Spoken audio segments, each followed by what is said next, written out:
Halo semuanya, di dalam video ini kami akan membahas tentang rekam medis elektronik. Apa itu rekam medis?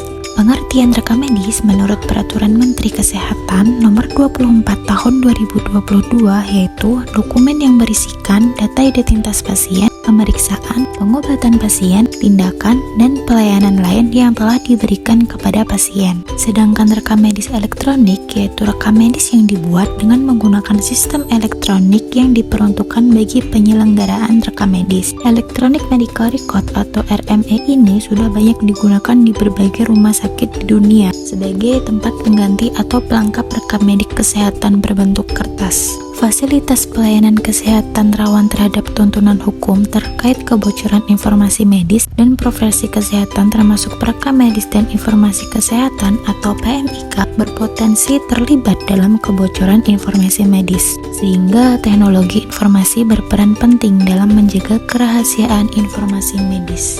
Pada Permenkes Nomor 24 Tahun 2022 Pasal 29, Kementerian Kesehatan mengatur mengenai keamanan dan perlindungan data rekam medis. Terdapat 3 prinsip keamanan data dan informasi yang perlu dipenuhi selama implementasi rekam medis elektronik. Apa saja itu? Yang pertama, kerahasiaan. Jaminan keamanan data dan informasi dari gangguan pihak internal maupun eksternal yang tidak memiliki hak akses, sehingga data dan informasi yang ada dalam rekam medis elektronik terlindungi penggunaan dan penyebarannya. Yang kedua, integritas.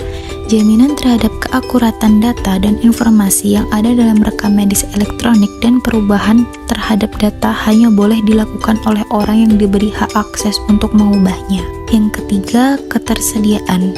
Jaminan data dan informasi yang ada dalam rekam medis elektronik dapat diakses dan digunakan oleh orang yang telah memiliki hak akses yang ditetapkan oleh pimpinan fasilitas pelayanan kesehatan. Ada 6 strategi keamanan rekam medis elektronik. Yang pertama, penggunaan enskripsi. Yang kedua, otorisasi dan autentikasi. Yang ketiga, pengawasan dan pemantauan. Yang keempat, pemulihan bencana. Yang kelima, pengawasan dan pemantauan.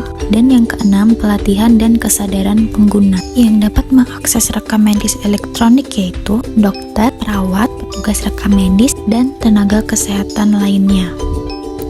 Sistem rekam medis elektronik harus dirancang dengan mekanisme otorisasi dan autentikasi yang kuat untuk memastikan hanya pengguna yang berwenang yang dapat mengakses informasi tersebut.